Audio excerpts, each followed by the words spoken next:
from LeBron James, then things would get tense.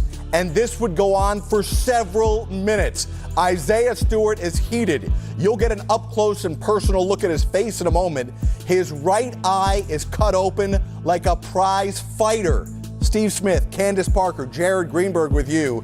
Beef Stew is on one here, Smitty. Watch this as he's going after anybody he can get his hands on. Well, you know, obviously we're not there, but I'm just looking right now. Once you get hit and you see blood, sometimes it looked like he went up to LeBron. He wanted to talk to him.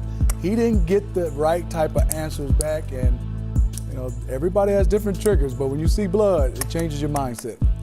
And I'm interested to know what the refs are going to do here. Obviously, LeBron making contact to Stewart's face.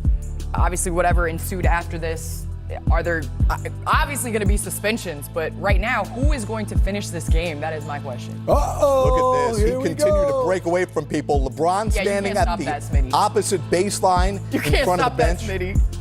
And it was LeBron who inadvertently or intentionally, we don't know at this point, but that elbow clearly went across the brow of Stewart and cut him open again. That appears like it's going to require a lot of stitches to get that repaired. And Isaiah Stewart is fired up. LeBron standing off in the back. Take another look at what happened here as those guys are going for it. The fist, or maybe even the forearm of LeBron, hit Beef Stew right above the right eye, and it got bloody. And that is certainly, that's in the territory of flagrant foul penalty 2.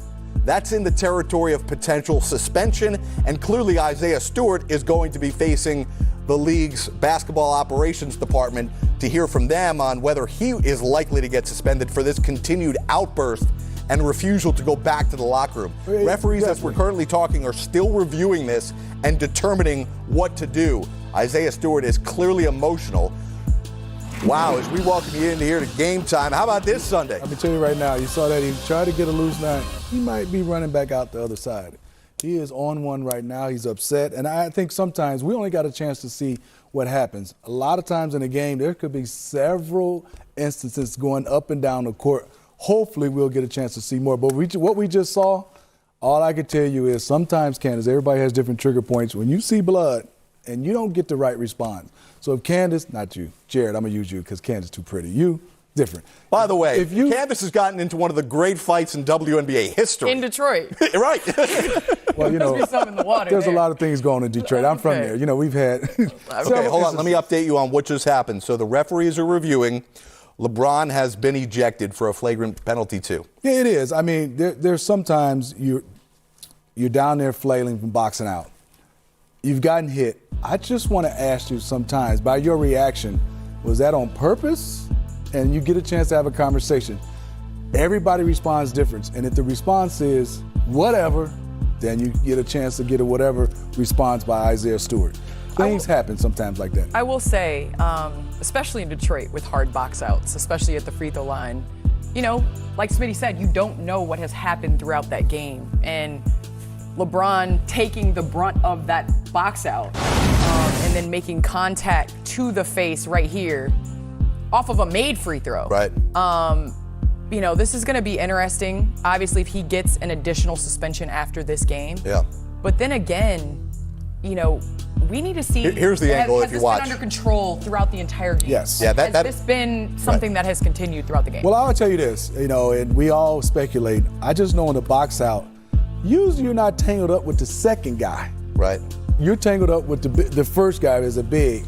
It's interesting to see, and a lot of this going to come out of it. But I will tell you right there, that's a whole team. It taking a whole team. Watch this last one. This is the one. Entire team. He is for real because he's getting away right now. He is going to make that run. We call that home run circle. Yeah, well, the security better know LeBron's coming that way, too. We don't want him to meet in the middle. Let me update you. Welcome into the program on what is already a jam-packed news night around the NBA. Steve Smith, the WNBA champion. We're contractually obligated. I just got the piece of paper to call her Miss Parker now. Candace is with us, if we may. I'm Jared Greenberg. We're here with you for the whole night. We've got news on firings. We've got news on superstars on the verge of returning to action. But the big breaking news, literally moments before we came on the air, is LeBron James has been ejected after a flagrant foul penalty too. Isaiah Stewart, who took that forearm above his right eye from LeBron, has also been ejected from the game. And I'd imagine for how long this took. Watch again, LeBron and Isaiah Stewart right there, left side of your screen, right above his eye. And clearly... Some about how hard box outs in Detroit, Smitty, I'm telling you.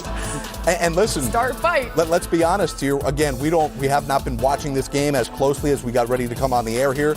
But one thing to note here, the Lakers not only came in having lost 3 straight and 4 out of 5, they were getting beat by 12 at this moment to one of, record-wise, the worst teams in basketball on the road.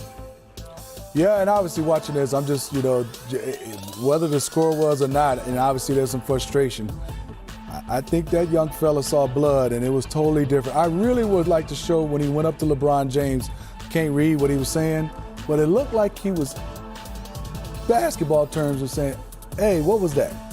And depending on somebody's response, you see something triggered in young. I don't know. I don't think it mattered about his response. Anytime you get hit in the face, especially in basketball on a dead ball, you don't know what's going on, but it didn't look like he got the right answer. Smitty, that's what I'm saying. I mean, I've gotten my nose broken by Dale Davis, but it was inadvertent.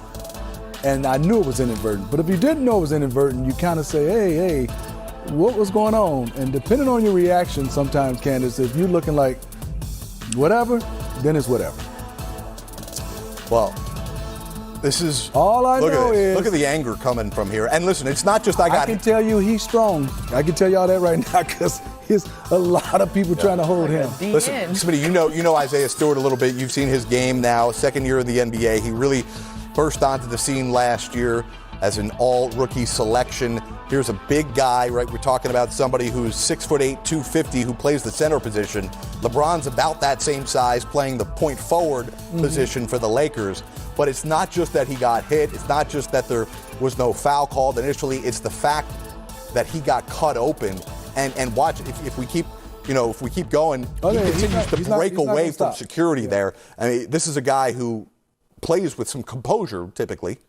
He plays hard. Yeah. I mean, he's one of those guys that is one of those guys hard to box out, and he's, let's say, skillful-wise, his skills are in his effort. And that's how he makes his living, because he's going to have to outwork you, play hard. He's played the same way, and watched him in college. Don't know him personally. Yeah. I just know that the way he plays to make all-rookie, he wasn't one of these guys that everybody was talking about will be an all-rookie team.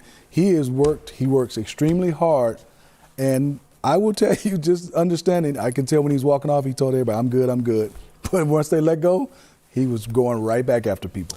Give you some housekeeping. Again, LeBron James has been ejected after being assessed a flagrant foul penalty 2, which again means unnecessary and excessive contact. That is the second ejection of LeBron James' career. Just the second time LeBron has ever been tossed from a game. Isaiah Stewart, obviously he was ejected from that outburst of emotion afterwards. No, it's tough to keep your composure after getting your eye cut open, but he didn't do so. He was tossed. We are likely to see more to come from the league, and it'll be interesting to see all the comments from people about LeBron, whether he is suspended or not for going above the neck, which the league has been incredibly sensitive to over the last several years. Also, Russell Westbrook receiving a technical foul on that play. And real quick, before we move on to our other breaking news, which is just amazing what's going on today, let's get to the game here just real quick. Lakers down by 12 to no offense here, a bad Detroit team after a 3-game losing streak. You've got LeBron back. You're starting to get pieces in this lineup back. This is a bad sign for this Laker team, for people who are, for the argument who says pump the brakes, we're not till Christmas yet. The people on the other side of that argument are going to feed into that watching this game right now. Well, I definitely think that. And, a lot of it is the defensive end. That has been where they have struggled the most. Obviously, offensively, trying to find their rhythm with Russell Westbrook now being inserted into the lineup, LeBron being out. But defensively, I mean, you think about who they lost, Caruso, who now is in talks to being on all defensive team in the NBA. Talk about Montrezl Harrell, Kuzma, Schroeder, not defensively, but energy-wise. KCP, yeah. Yeah, KCP. Energy really covers up a lot of that. You're able to win games and be in games as a result of energy, and it just seems as though early in the season they don't have it. Yeah, and to Candace's point, let's look. They have a lot of guys that's been first options. First option guys don't dive and get offensive rebounds. First option guys, if they don't get the ball, sometimes don't sprint back. There are some guys that you got to have on your team and teammates that they play hard no matter what. They know that's their role. A lot of first option guys don't know how to cut to get another guy an open shot. They stand, wait. They're that good. They're that skillful where if I catch the basketball, I make things happen. But collectively in the NBA, it takes everybody. It takes all efforts. And yes, they didn't have training camp. So many new guys. It's taking them some while. And usually veteran teams, it takes a little bit longer on the offensive end because defensively you should all understand concepts and being able to just have the scouting report. Right now, they're having some problems. Yeah, but those guys got to guard the best players on the other team. And I'm going to go a step further. I think you're missing some guys on that coaching staff, and Lionel Hollins and Jay Kidd, that had no problem challenging superstars. No question. One other wild note about this LeBron ejection. This is unbelievable. LeBron finishes the night with 10 points, which means his NBA record continues. This is now his 1,048th consecutive game scoring at least 10 points. You imagine how many times he's come this close to that streak snapping, and this time he gets ejected for the second time in his career, and he still keeps the streak going. So we will have more from this game. Obviously, we'll be following the storylines after the game to hear from LeBron. If Isaiah Stewart's made available, we'll see. Jeremy Grant is the big guy right now for the Pistons. He's playing incredibly well.